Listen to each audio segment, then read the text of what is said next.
research world. Many people get into this type of field, or the curiosity of something that has triggered them to want to find the truth on the existence of Bigfoot. Everybody has something different, something that drives them to find this evidence.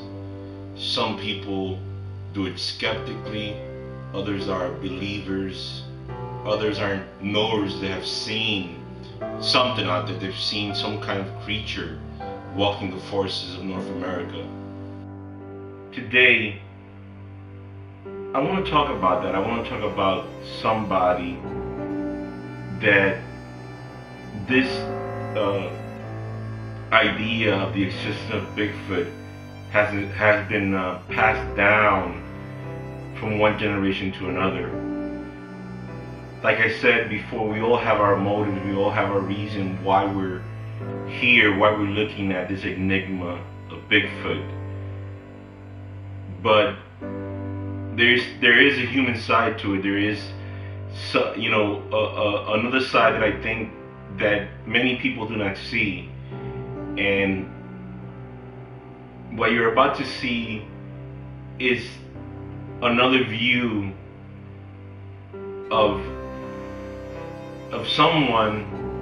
There's probably many people out there that the same thing has happened to them.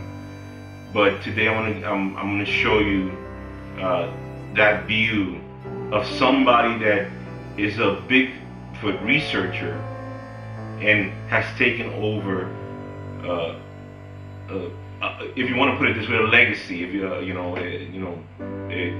the mantle, or however you want to think of it is. But the reason why they're doing what they're doing now, this research of Bigfoot, is because someone in their family gave them or planted in them that seed and that desire to find the truth.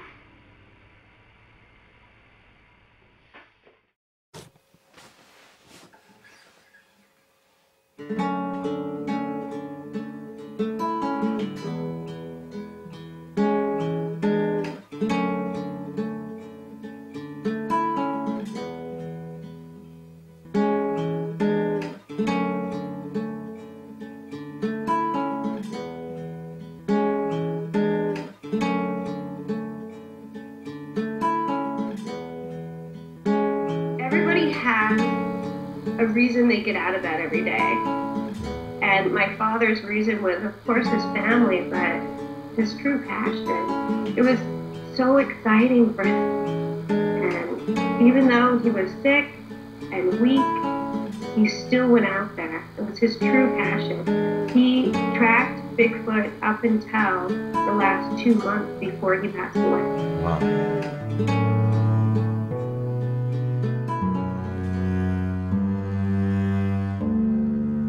Right now, I have with me a very special guest, and you've heard about her. You heard about her before.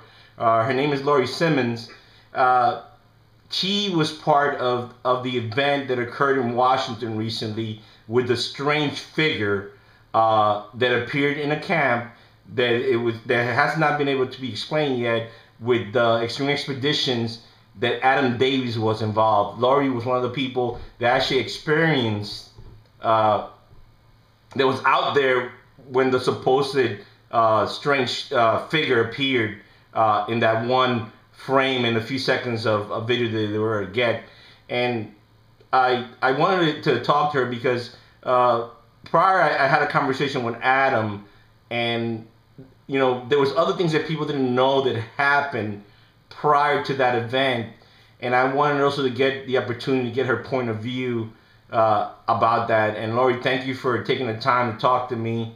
It's a pleasure to have you, today and speak. So Lorí, now that the events have unfolded and you experienced that, other things happen, but I also wanted to take the opportunity to get your point of view of of what happened prior to that event. I think there's a story that hasn't been totally told. I got Adam's view and how he came over to America finally to look into the Bigfoot enigma, which he's never done before. People don't realize that this is the first time when Adam showed up. It was in October, correct? September. Oh, I'm sorry, September. That's right, September when the event happened, and that was the first time they actually came here to America to actually search for evidence of Bigfoot. Right. Mm-hmm. So to tell me, talk about a little bit.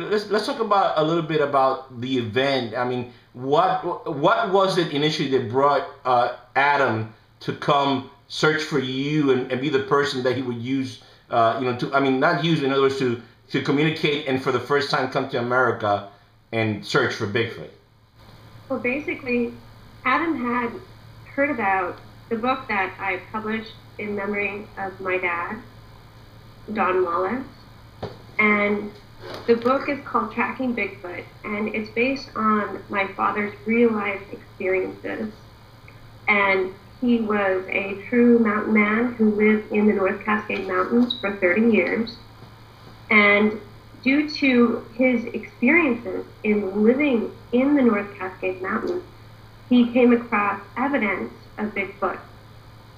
And so he wrote a book that is his journal, and I published that book in memory of my dad, which I finished writing with adding my own personal experiences.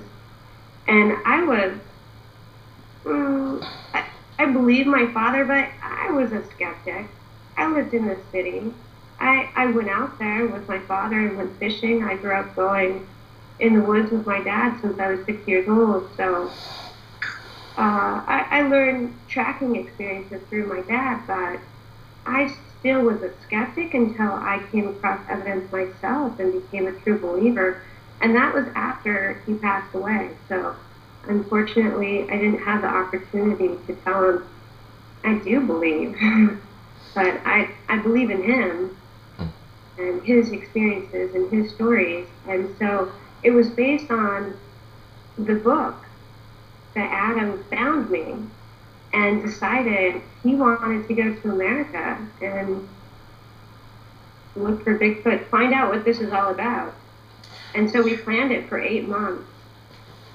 So he got in contact with you, and then eventually he came to America based on reading your father's book and seeing there was something amazing going on with his story and also yours later on, since you took up the mantle of your father.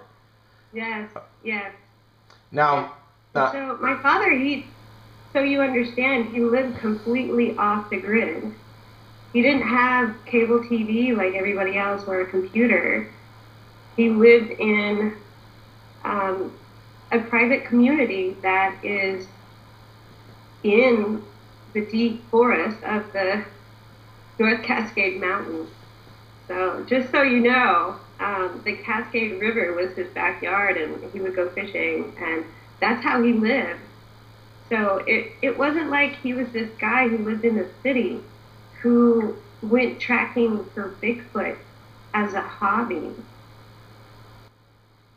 So tell me, Lorí. Now,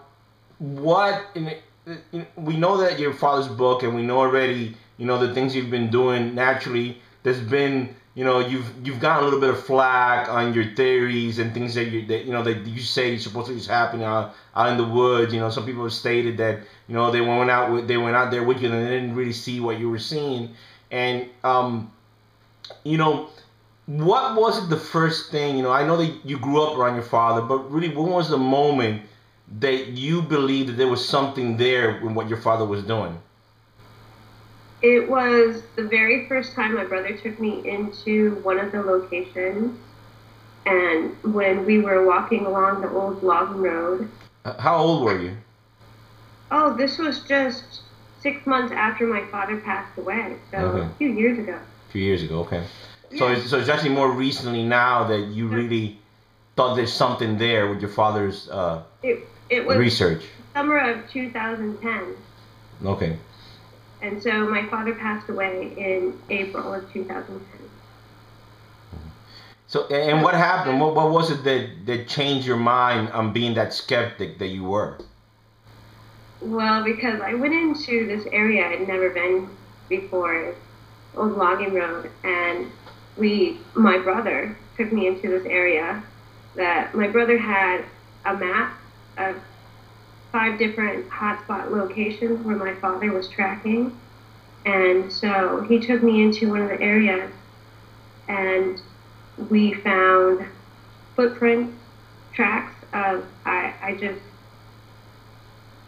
couldn't imagine it being a human that could make those strides up the hill, be 4 to 5 feet apart and uphill and through the valley. And when I came across the first footprint, I just thought, oh my God. This feeling overwhelmed. So you personally found some footprints out doing research. You found, have you cast them? Have you, do you have them, or have you maybe turned them into professionals to look them over, stuff like that? Those were uphill, so my brother said that's probably why my father never could get a good cast.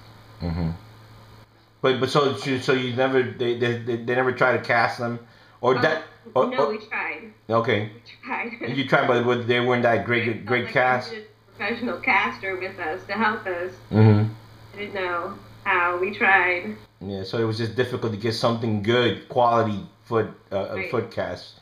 Right. But I mean, that's good though, because I think that's vital anyway. I think if you still cast them, because you might get something, that you never know. Yeah. Now, so for you, the quest for Bigfoot actually started in the summer of 2010 then? Exactly. Okay, so I just wanted to see what it was all about and be closer to my dad since he wasn't around anymore. Since I was publishing this book, I wanted to know. So now, through the years that you knew that your father was doing that, did he ever tell you any amazing story of encounters or things that you at first were like, no, this is just too unbelievable to think that really happened? Could you tell me something about a story or something like that you really thought that was just weird to think that is real? Right. Okay. Well, I was talking to my dad on the phone and during his research, and he told me about how he went into the same area where Marge and her dogs were, and her dogs got so scared they ran. And apparently her dogs they're fearless. They'll chase after a bear, and they ran out of this area. So she went and got my dad, and she's thinking, there's Bigfoot in this area. So they went down and checked it out, and the story in the book is talking along. So my father did tell me that story over the phone, how he walked along the river, and he heard the sounds in the forest of a large creature bumping the ground, and very strong to be able to make those large bumping sounds in the ground. So he followed those sounds and tracked it to what was a tree, and it had like a peephole. And so he's telling me that it was jarring the ground. He could feel it vibrating, and he showed me photos later on, and I'm thinking, how could that be a Bigfoot? A den, really? Would it have to be large? Anyways, he said he could see something moving inside in this peephole looking out, and I'm thinking, Father, how do you know what that is? Either way, I was worried. I said, well, if it's a Bigfoot, it's a bear, I don't know, but I just worried because obviously you're telling me there's this large creature and you're spending time kneeled down next to it while it's throwing a fit, jarring the ground, and you're just hanging out. I was afraid. So you were worried for your father that something might happen to him. You're not really worried about Bigfoot or being a bear, but you just worried for his safety. Yeah. So my dad was so excited telling me on the phone, and I'm just worried. Do you have a great relationship with your father? Yeah, a great relationship. So you were real close to him. So you never had any doubt. You know, you believed him. Did you believe him, or at first you were just the skeptic said no?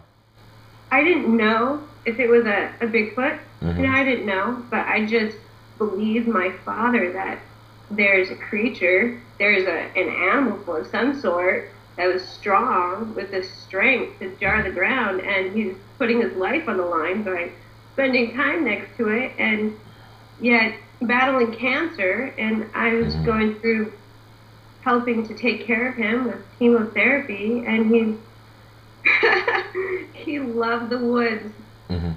So even with his illness, he still wanted to go out there and still look for Bigfoot. That was his passion. That I just thought everybody has a reason they get out of that every day. And my father's reason was, of course, his family, but his true passion.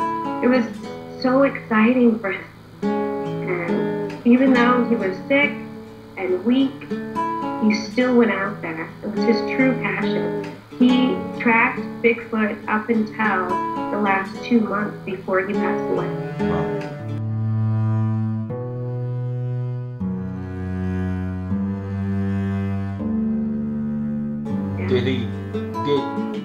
Did he say anything to you in terms of, I mean, what was the last conversation you had with your father? Was there anything about Bigfoot? Was it just, regular conversation?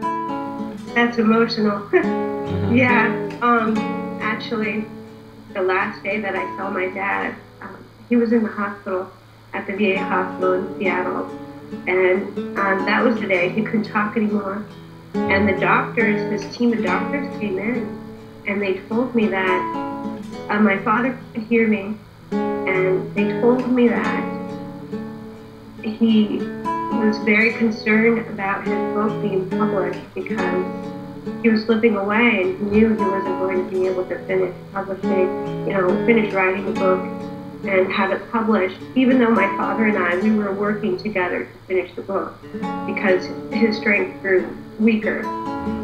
But his team of doctors stressed his concern to me that he wanted to make sure that the world knew the truth and that Bigfoot does exist. And so my father was laying in the hospital bed, and I said out loud so my father could hear me. I said, well, I read the first page and I read the last page, and I think the book is ready, and I'm going to make sure that your book gets published. That's awesome. That was the last conversation about it. So he passed away knowing that I was going to fulfill this promise, and that's why it's a promise. Because it was the last time I saw my father. I did promise him I would publish his book. Nobody up here but me. Beautiful sunny day. Can't complain about that. Took a few pictures.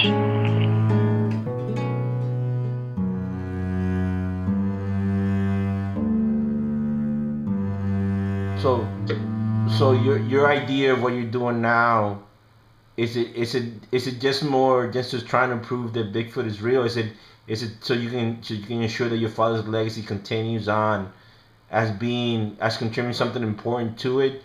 I mean, the book does talk about a lot of experiences and things that happened and ideas of what he thought was going on with Bigfoot. Now, from it, are you also putting some of those things into your research to make it better, or just some things new, or you're doing it your own way, your own style of looking for the evidence of Bigfoot?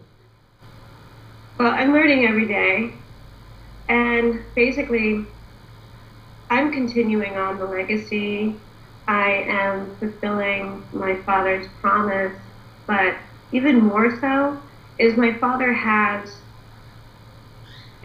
found a clump of hair, and he wasn't able to have it tested, and so I've taken that promise a step further by having it tested. It's right now in the lab being analyzed by Brian Sykes, the human, the geneticist, Brian Sykes. Yes, yes. The geneticist, okay. Yeah, of the Oxford University. Yeah. Yeah, Adam. Yeah, we had me and Adam had a conversation about that. Yeah, so I thought that was very interesting. So Adam helped me with that exactly. So you're hoping that from there could be a confirmation. I mean, what would that mean to you? That let's say that the psych study brings to light that your father's hair is of an undiscovered species of hominid. And, you know, would that mean a big deal to you that it confirms? Will it confirm a lot of things that you thought the skeptic side of you didn't want to believe?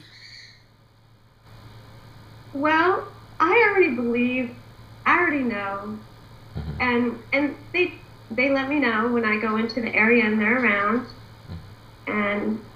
but what that will do is, I guess it would just be fulfilling my father's promise even more, because he wasn't able to have this done. So it's really just me accomplishing this for my dad, because he's not here able to do it, and to have the scientific evidence to share with everybody.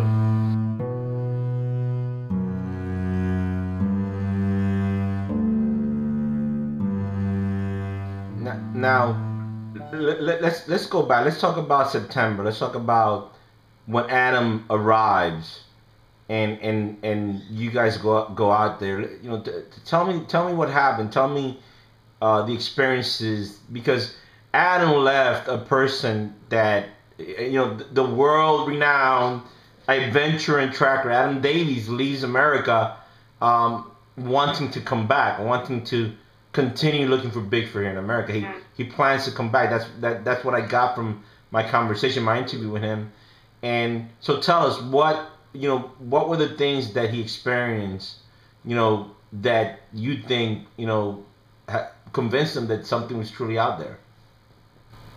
Well, like, I can't stop the research either, because I go into this area, and like my father, the story I told you, where the creature led him to where the creature is at that moment, I share that same experience.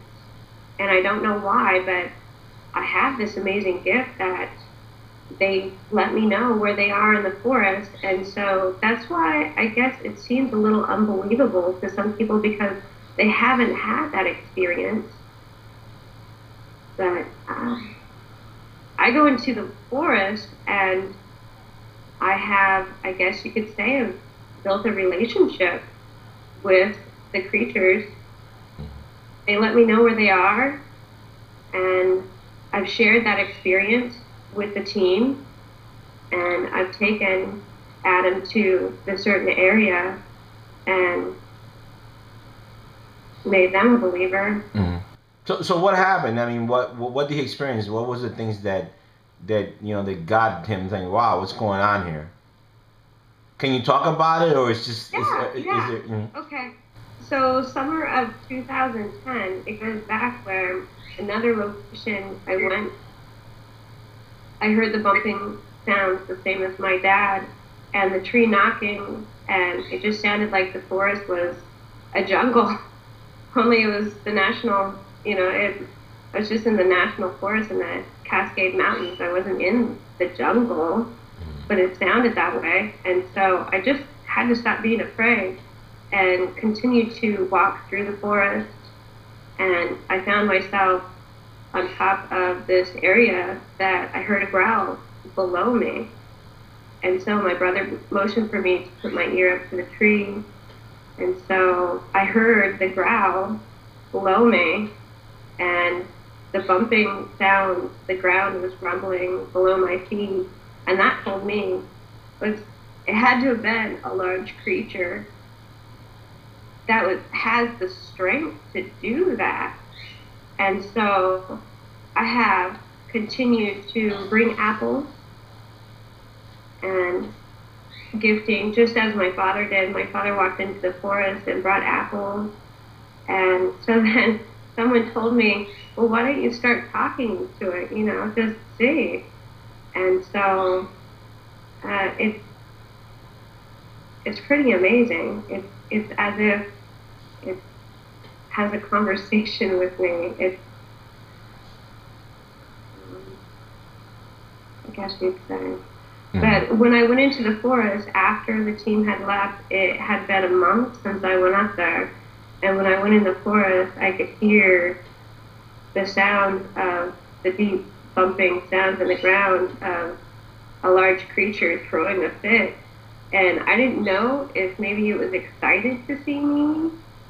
I didn't know, because still it's wild and I'm still just a girl. So that was my experience when I walked down to the river and I heard it walking along the river, walking through the forest towards the river with me, and I could hear it walking, and I stopped and it stopped, and I took 2 steps, it took 2 steps, and it was it was pretty amazing. I just had to say, well, I'm going down to the river, you can walk down with us if you like. And so I went down to the river, and as I was leaving, I heard the large, deep, bumping sounds in the ground. Just sounded like a large animal throwing a fit. He was hitting the ground as loud and as hard as he possibly could. It frightened me because I didn't know if he was excited or angry, and my legs were trembling, my heart was racing. I thought I was going to have a heart attack. My heart was racing, and I couldn't stop and talk, and I just had to say, well, I'm going hiking, it's just over here a little ways. It sounds strange, but I have built a relationship, and sometimes it is frightening for me. So even though you go out there and you think that the thing accepts you, you still have fear that something that is not exactly nice like people think it is. Yeah, I don't know, because I didn't know if maybe, because your natural instinct tells you, okay, he's making a big ruckus, and I don't know, because. So did that happen when Adam? Did that happen when Adam and the other guys from the research team came over there? Did they experience like strange sounds and stuff like that out there while you guys were there? You guys were there for how many days? 10 days, you said? Yeah. They've all experienced it. Yeah. So they had because Adam told me that was one of the biggest the big thing that also they found strange, because he mentioned that relationship. He talked about that there was just something strange going on when you showed up. When you were out there, they would react to you, to your talking, to your stuff. To my voice. Yeah, and even and I imitated my voice, and it was still quiet. And what I have learned is if someone goes into the area with me and they're an alpha male, quiet. You can't be alpha male with a large creature. He's not going to let you know he's there. So what I do is, with everybody who was in the group, is I had to talk that person up and just let them know that this person's okay. This is my friend. And so on the video, with my friend Bonnie, I would say this is my very best friend.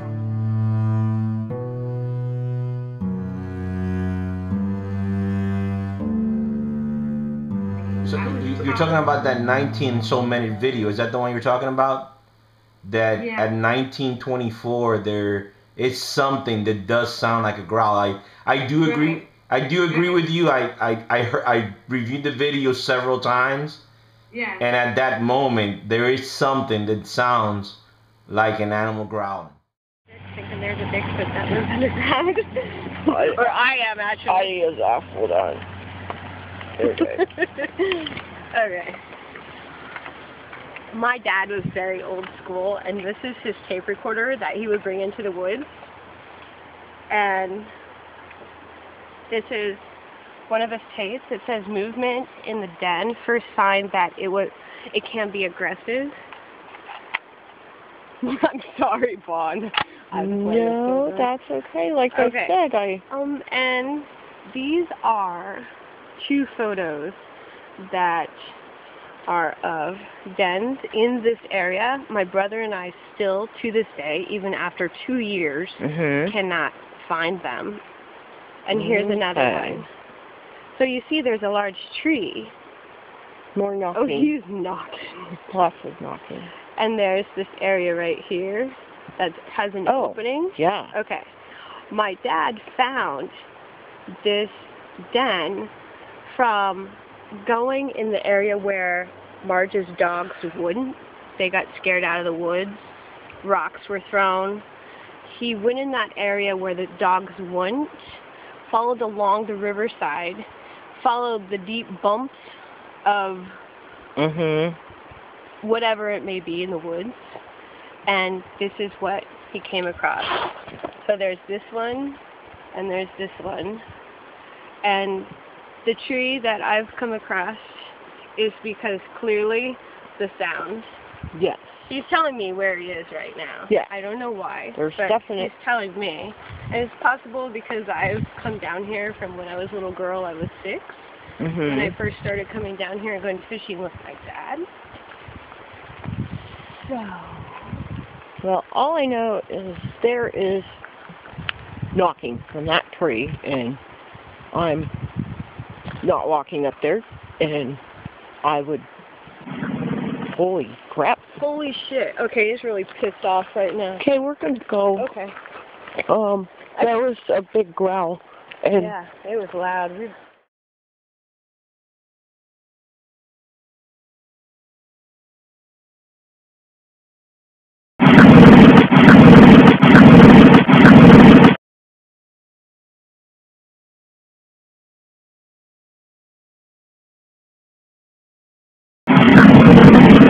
Okay.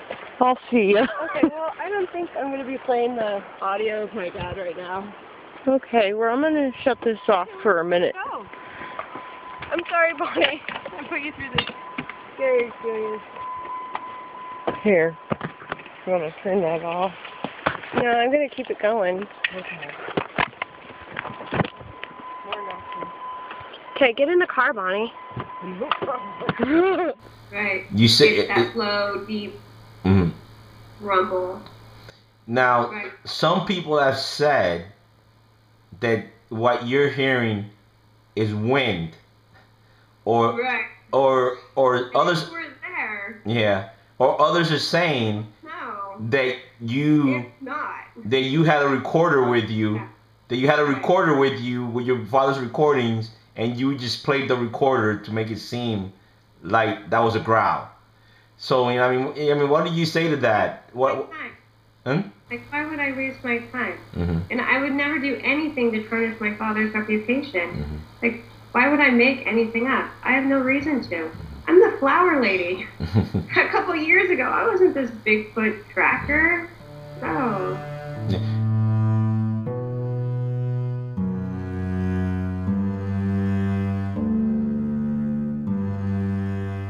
So now, so are you familiar with tracks? Or you haven't, you know what a bear track is and what certain animal tracks are out there? Yeah. Okay. Because I have gone into the forest with my father since I was 6 years old. So this area where we went was actually one of the fishing holes I used to go with my dad.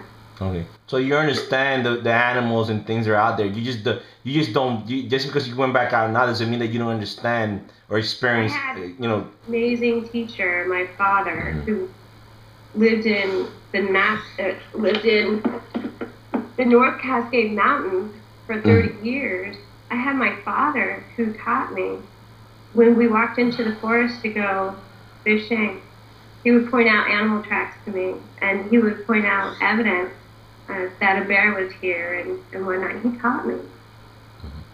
So that's what I'm saying. You know the sounds in the woods. So what you heard is not something that you've heard before when it came to that growl. That's why my father believed that it was a Sasquatch, because there's no other sound in the forest that has made these sounds. No other animal would behave this way, and that's why he believed. Now, and he believed that it must have a den of some sort underground, and that was simply a lookout area where it could see someone coming by.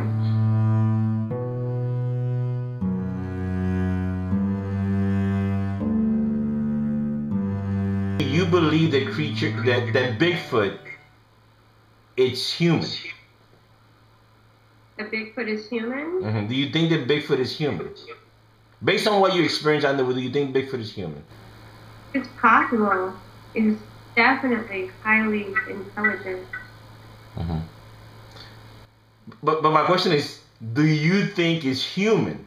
I mean, because we have you say you heard a growl. Right. Humans typically don't growl. Humans typically don't try to act dominant, and in a lot of people that that are researching the phenomenon, even myself, for me, this is just my opinion.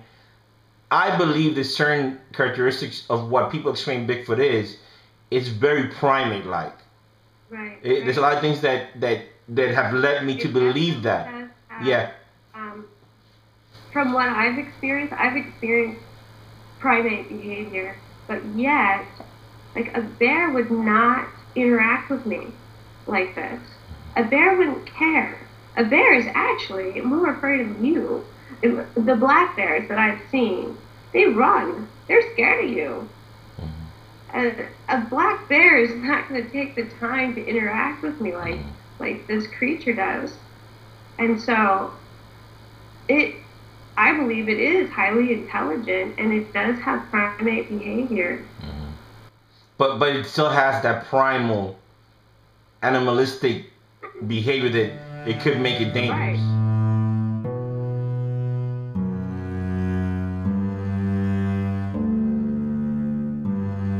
Let's talk about the trail cam photo. Okay. That caused a lot of debate, a lot of issues here. People were saying that it was hoax, that it was a person, that it was smoke, and all kinds of stuff. Right. What you saw there, I mean, do you think that possibly that is what we call a Bigfoot?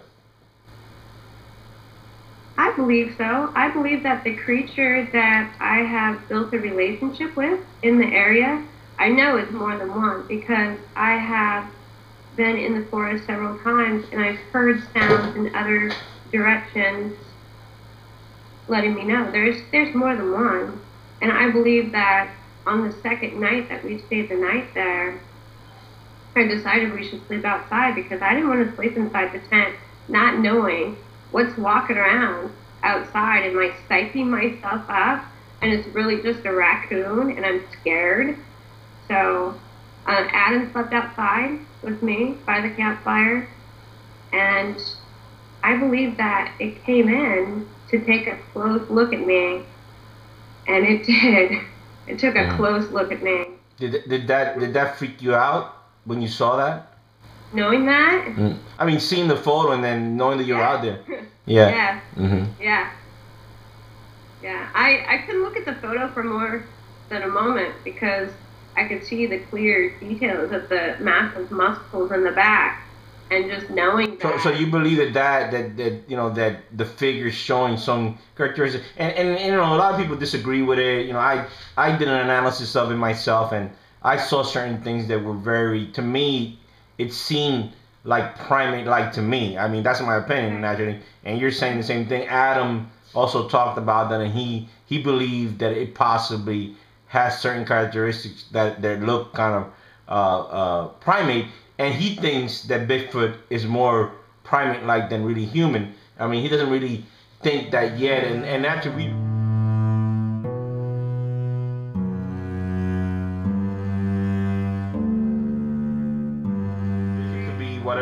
I mean, for different people, Bigfoot is different things.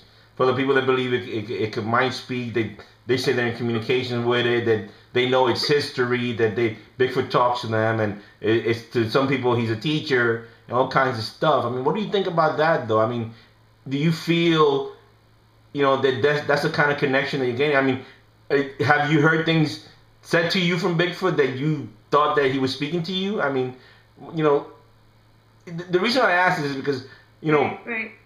People can believe a lot of things, but when you experience something, I think the problem is in the community, the people are not sharing.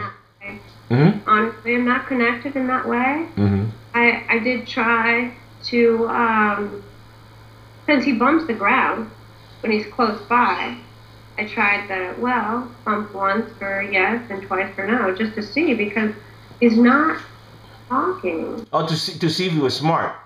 So you try to do right. that type of communication. Okay. Right. So I just wanted to see, not communicating with me, with sending telepathic pictures or anything in my mind.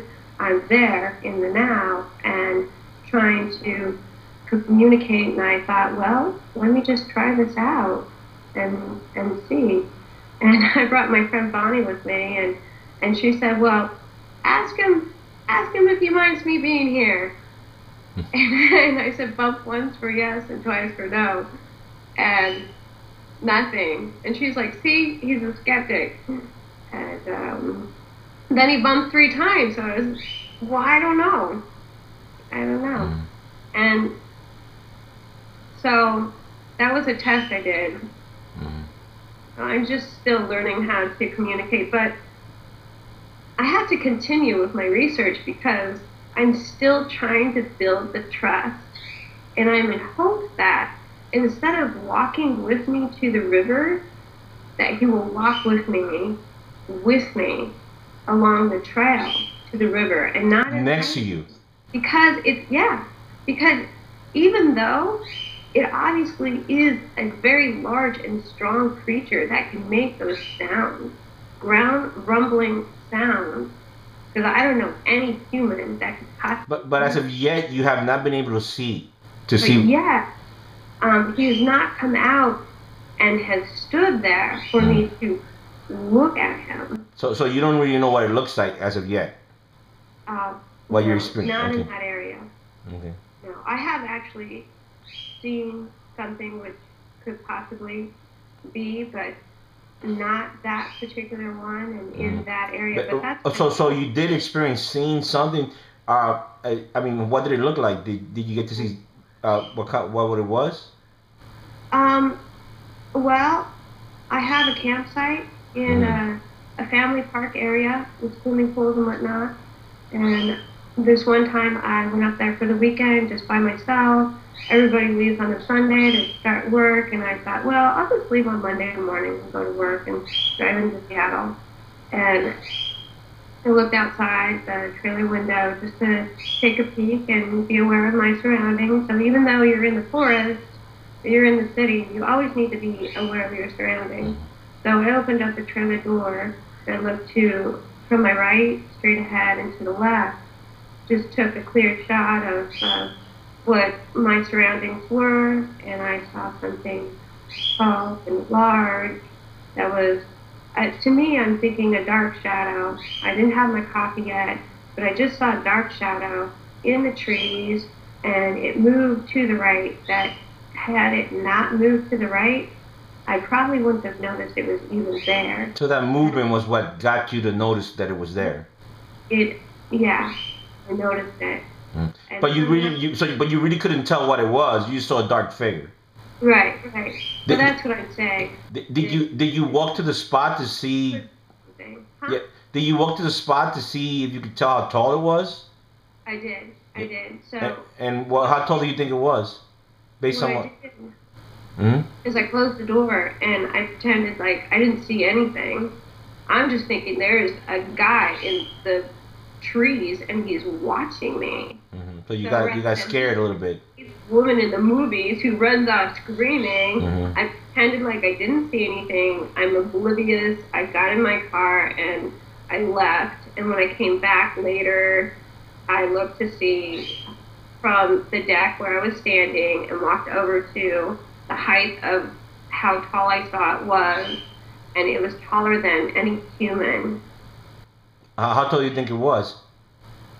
Oh, I think he was about, or it was about 10 feet tall. Wow, that's 10 feet tall. That's huge. Right, Mm-hmm. right.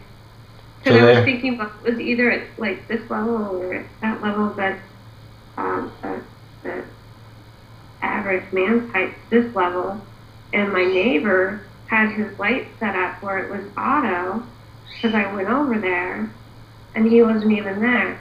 So little did I know that I was at the cul-de-sac area by myself. Mm-hmm. And I did look around for tracks.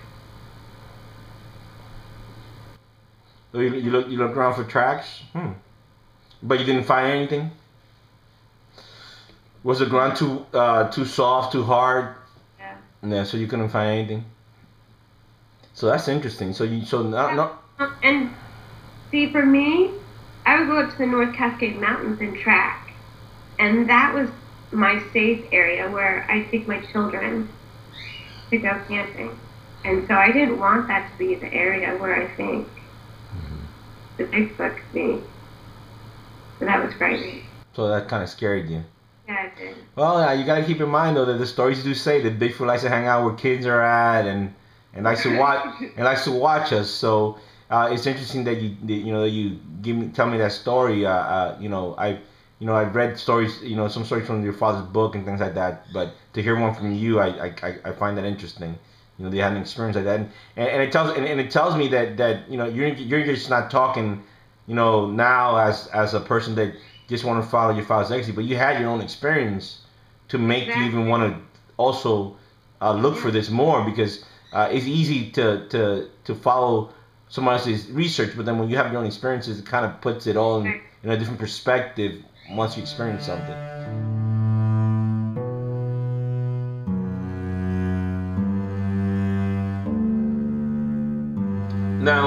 Now that you're here at this juncture in your life, and I mean you have experienced other things, the growl, your friend was with you. I saw the video, which I thought was which I thought was very interesting, and she was talking about it. She could hear the knocks in another place. Unfortunately, the video doesn't pick it up, and in many videos, people hear things that, typically the little cameras and phones, they kind of are based on, they kind of pick up the things that are closer in terms of sound. They're not made for that. Have you learned from that? I think I seen you have better equipment. Are you equipping yourself better now when you go out into the woods? Because I think I saw you with a parabolic microphone. Is that correct? Did I saw you in one video with a parabolic microphone or a picture or something? I do. Yeah. I have one. Oh, so you do have one. So I do have one. Okay. Yeah. So. And unfortunately, when the growl that you heard on that video, it wasn't plugged in, so it really was louder. I mean, I could hear something. I do not disagree with you. I'm fascinated by that video. I can't tell it was as loud as it was. I think if it was plugged in, you could tell, because it sounded like it was right behind me. Now that you put your time into this, and I saw that, I was interested by that, because I said, well, here's this young woman, who had a father that totally believed that this was out there, that Bigfoot was real. She comes into the scene. She, starts searching for this, and in a way, for me, seeing things, I didn't really know a lot about you, and then seeing all these things and talking to you now, I'm starting to see that, you are trying, you're trying to learn, and you're trying to be a better researcher, and I appreciate that, because people, to learn more about them, and I'm trying to build the trust, because if what is there, we can learn more. Do you think that people are being unfair with you? People. I know that people have criticized you, saying the things that you said, that you've seen, and you know, people have come out there. Do you think that people have been unfair? Really, have not really given you a chance to show what you're capable of and what you learn? Some people, because they just, it is hard to understand. I mean, really. I have a relationship. I've built this trust with a creature that lives in the forest with its family, and people have said, well, what makes Lorí so special? What makes her so special that they tell her that they're there? Even bump on the ground when they're in this underground den. Well, I don't know, but they do. And because I have that gift, I'm willing to share it. Do you think that people think that you're a little bit arrogant then? They think that you're arrogant with because, you know, because you're saying that they think you're special. I mean, you think that people are getting the wrong idea of who you are? I hope people don't think I'm arrogant, because I'm not. I'm really a gentle, sweet person. But what I'm saying, because you said that people have said that why are you special? I mean, now, you know, do you think you have a right to look for Bigfoot? Because, I mean, you have a legacy from your father. So do you think that is your right to look for Bigfoot because your father left you something in you? Because I want to understand that, you know, it's just more than this is about Lorí Simmons and my father was this guy that was, you know, the search for Bigfoot. They, you know, that has some great stories, wrote a book, and people really respect, you know. No, it's not about that. I feel like I have a right. It's about that for some reason they have decided to let me know that they're there, and I'm going to continue that. I'm going to continue to build the trust in the relationship, and I'm going to continue to share that. Now, do you think it's because your father opened that door for you? Is that it? Is that it? Maybe they realized that you're related to the man that came out there?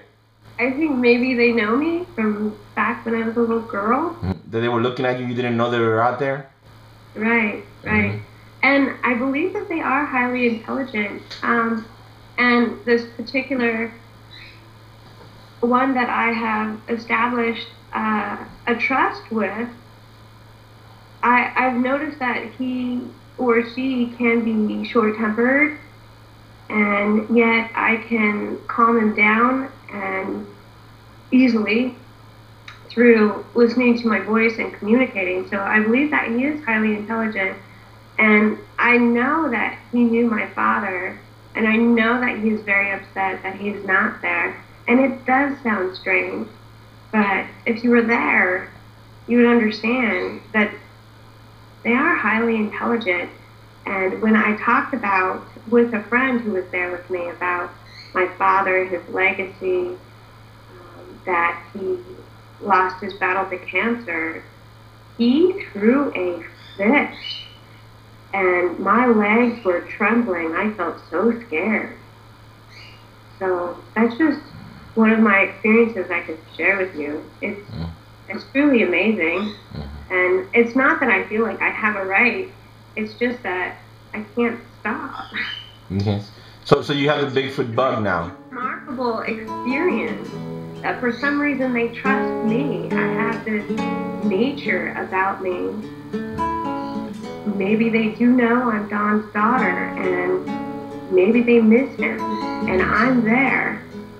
And he spent 28 years with them, sharing their land, and I'm there sometimes to go visit, and they're excited I'm there.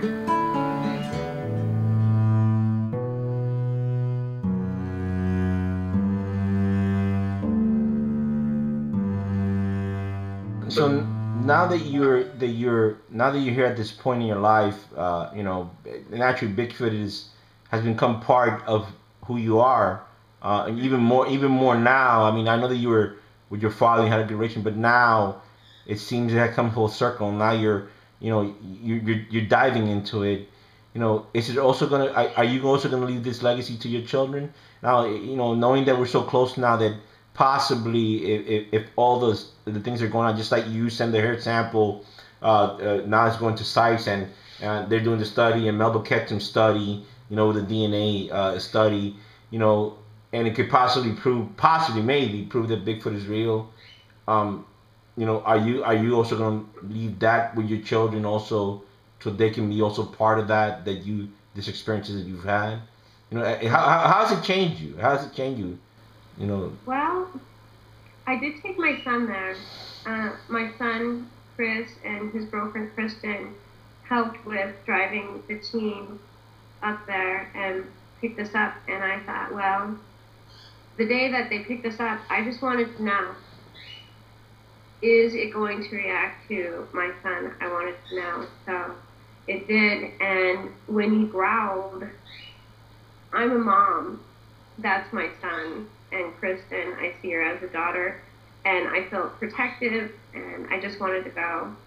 And I didn't want my kids to be around a creature that is still a creature.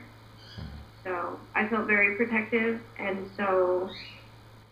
So you think they might be dangerous? You think they might be dangerous?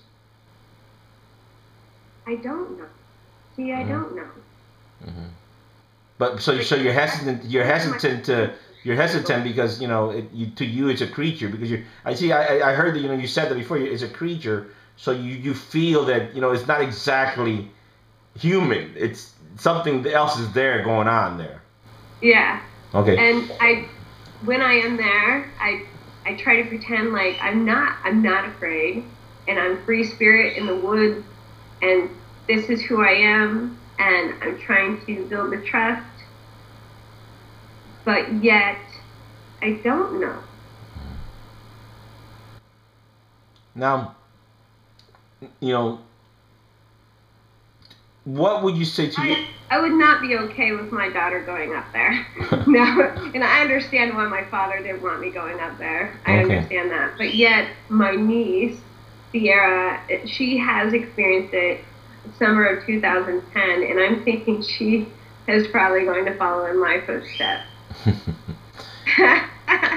Now, Auntie, when are you going to take me to Bigfoot country? So she's been asking you, huh?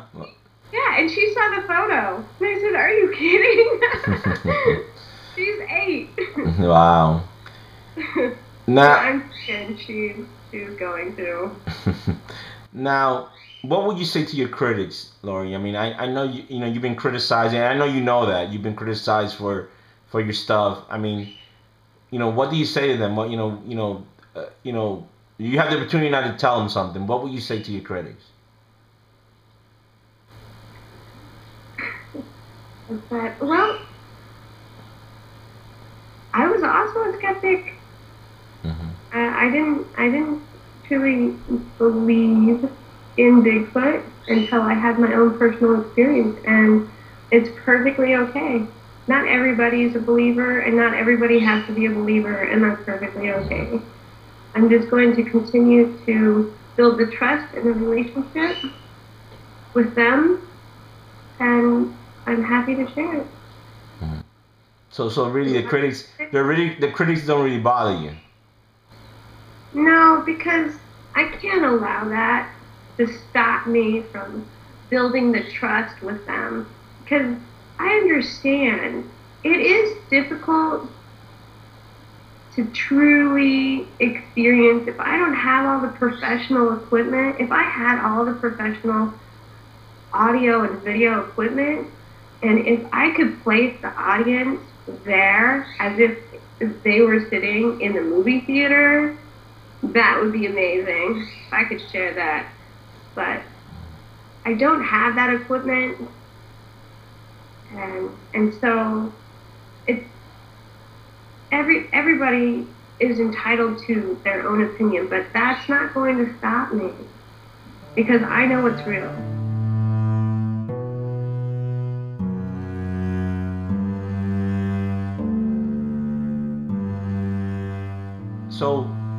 So what's next, Lorí? What is next for you? You know, you had this experience in September. You a small video, naturally with a lot of debate, with a lot of accusations. You know, what is your future? What's next? What do you want to do with all this? You know, whether Bigfoot is found to be proven real or not. what is it that you want to do? I'm going to continue to learn. So you think you're better now, a researcher, than you were in 2010? Absolutely. I'm learning more from them and building and establishing a trust with them. Now, now that you have people like amazingly Adam Davies, a world-renowned, recognized researcher, tracker. This guy's explored and looked at cryptids for 15 years, and you had the opportunity to be with somebody at that level. That's well respected in terms of what he does. Has it put this at another level for you now? You were able to rub elbows basically with somebody of that level of recognition. It was nice to have someone and the team be there with me for me to share this amazing, truly remarkable experience. It was amazing. Now, to share it and to have his opinion. Yeah, because naturally Adam did tell me, he was very skeptical of the whole Bigfoot thing. He even mentioned, look, all these years that researchers have looked for Bigfoot, in America, they really haven't really proven the existence of Bigfoot, and he had some doubts, about that, and now his experience, his life has changed a little bit, because now he wants to come back to America to do more research. I even told him, hey, if he ever comes back, he can come down to Florida and we can go look for the skunk ape, where that's where I'm at. So we'll see, Damien. I'll come out there. But what about you? Have you ever thought about going to other places and looking for Bigfoot? Have people invited you to come look and and do stuff? I go to other people's hot spots with them. Yeah. Now, I have amazing experiences there also. I wanted to know, do I have this connection with them in other areas and not just my own? And I've discovered that I do. Maybe your father left something on you, a scent or something, the Bigfoot likes. No. If we're being out there in the woods, it's interesting to hear that. Now, I can go into someone's hot spot and I'll hear this loud tree knot just crack in the distance, and then to the left I hear the deep bump bump sound. It's just amazing.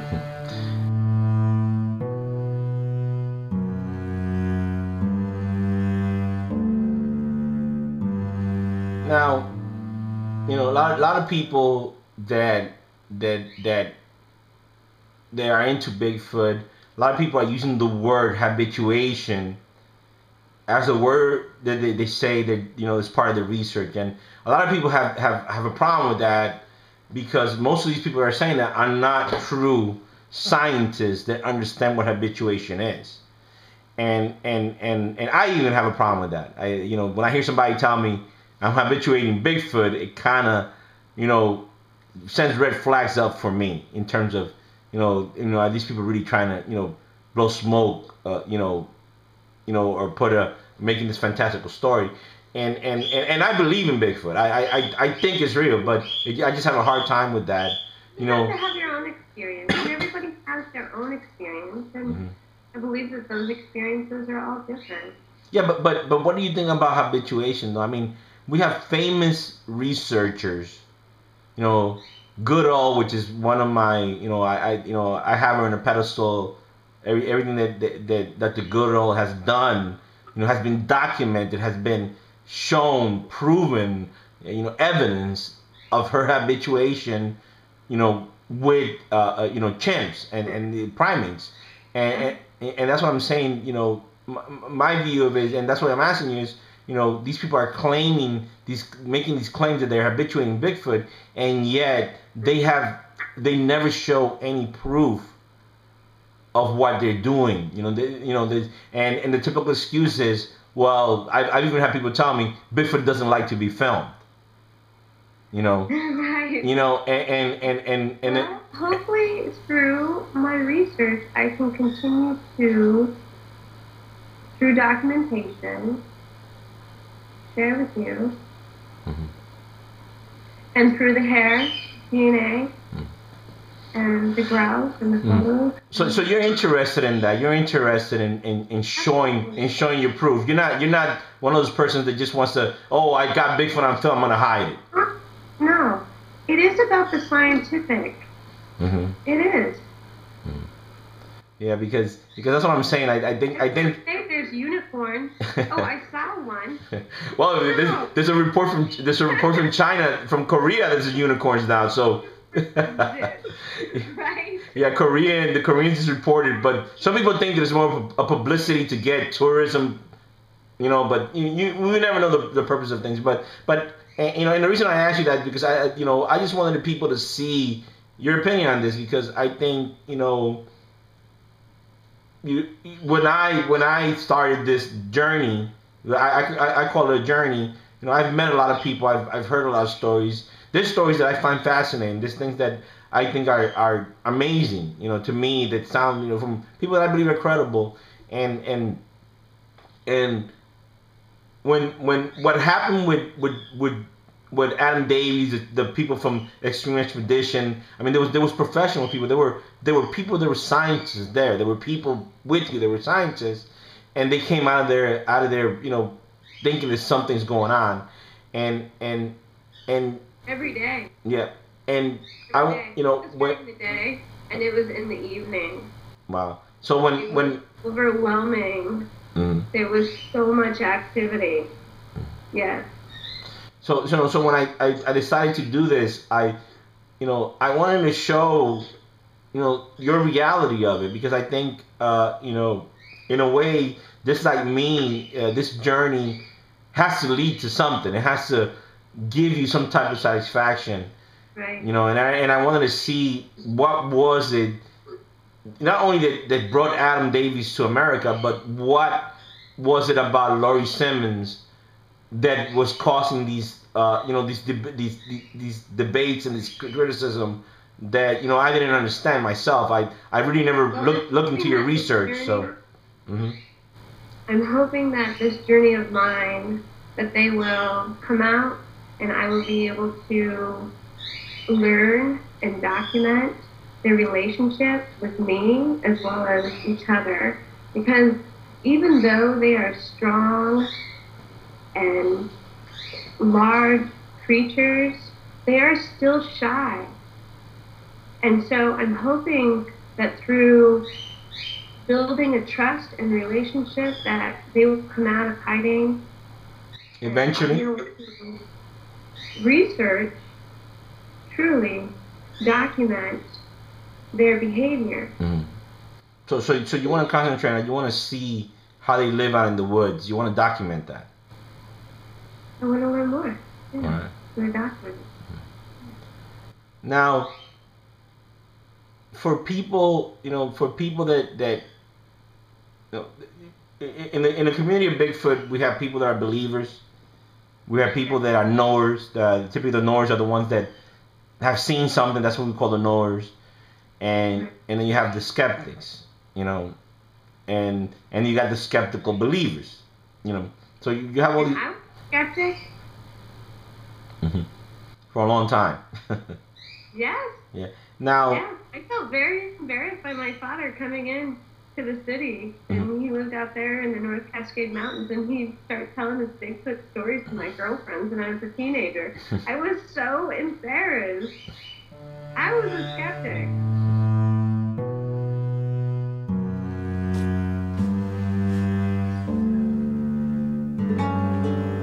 Now, what do you say? What do you say to those people? What do you say? Now that your experiences, what do you say to everybody?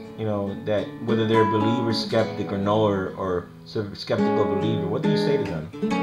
That sometimes it does take a personal experience to become a true believer, and I understand that. I was that person.